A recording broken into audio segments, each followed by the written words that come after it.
The sun was harsh and unforgiving that afternoon, glowing off the glass buildings of the city and turning the sidewalks into shimmering mirrors of heat. Cars rushed by, people hurried with purpose, and opportunities drifted by unseen, except for the one moment that would change Aaron Whitlock's entire life.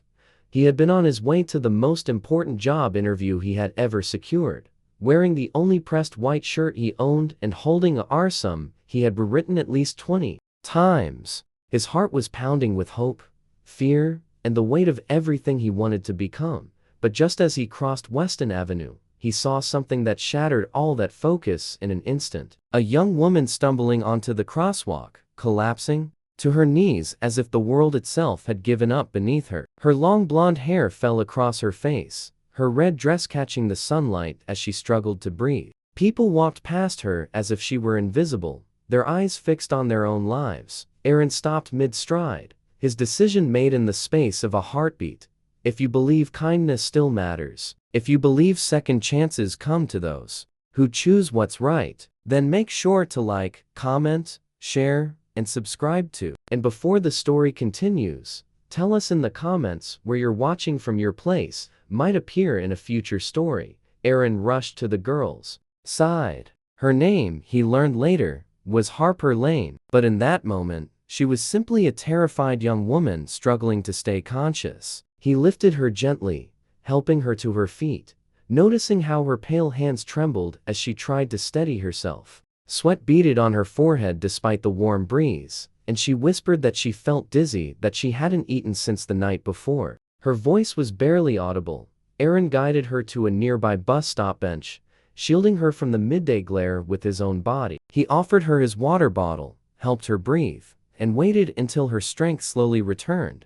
10 minutes passed, then 15. By the time Harper could stand again, Aaron's interview window had already closed. His heart sank, but he didn't let it show. He helped her call a ride, waited until she was safely inside, and gave her a reassuring nod before turning away. He walked in the opposite direction with heavy steps, knowing exactly what he had sacrificed. Aaron reached the company building where he had hoped to interview, a towering structure of steel that seemed to look down at him with indifference. At the lobby reception desk, he was told politely and emotionlessly that the interviews had ended. The hiring manager had left. The decision had been made. He stood there feeling the air knocked out of him, not by the heat, not by the long walk, but by the sinking realization that kindness had cost him a chance at changing his life. The receptionist's expression softened when she saw his disappointment, but rules were rules. Aaron walked back outside, his shadow stretching long on the hot pavement, as if following him in sympathy.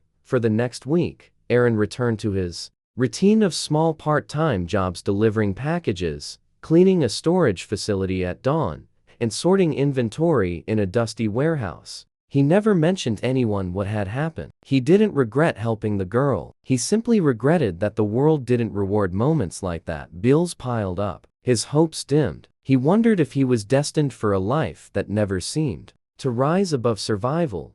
But life, in its mysterious ways, had seen everything. One Thursday morning, just after finishing a delivery shift, Aaron received an unexpected phone call. The voice on the other end belonged to Celeste Rayner, the executive assistant to the CEO of Western Industries, the same company where Aaron had lost his interview. Aaron's breath caught in his throat as she asked him to come in immediately. Not for an interview, but for a meeting personally requested by the CEO. Shock and confusion tangled inside him.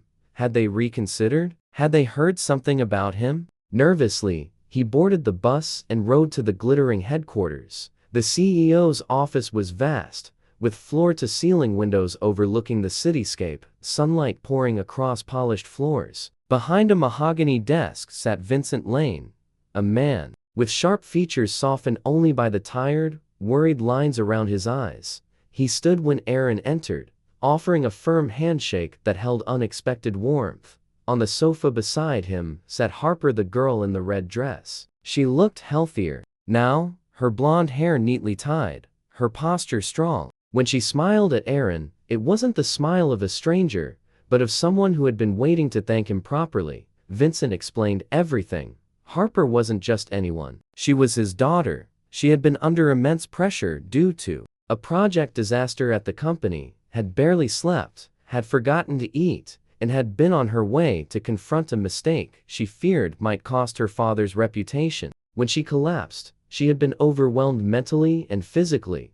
Harper then recounted in detail how Aaron had stayed with her, helped her breathe, protected her from the sun, and made sure she was safe. She had tried to find him afterward, but didn't know his name until security footage from the bus stop helped identify him. Vincent looked at Aaron with genuine gratitude, telling him that character mattered more than credentials. Anyone can prepare for an interview, he said. But not everyone chooses compassion over self-interest. He offered Aaron not the entry-level position he had originally applied for but something far better, an assistant coordinator role, with full training, benefits, and long-term growth opportunities. Aaron stood there speechless, tears lingering at the corners of his eyes. The reality of the moment hit him in waves. He had lost an opportunity, yes, but by doing the right thing, he had gained something far greater. As you read this, if the story touched your heart even a little, please don't forget to like, comment, share, and subscribe. Your engagement keeps these real feeling stories alive. Before we end, tell us in the comments what would you have done if you were in Aaron's place. Your answer might inspire someone today. And so, Aaron began a new chapter, one born not from ambition alone, but from kindness, courage, and a split-second choice that revealed who he truly was. Sometimes life closes a door not to punish us, but to lead us toward a better one. And sometimes the goodness we show in our quietest moments becomes the very reason our destiny changes.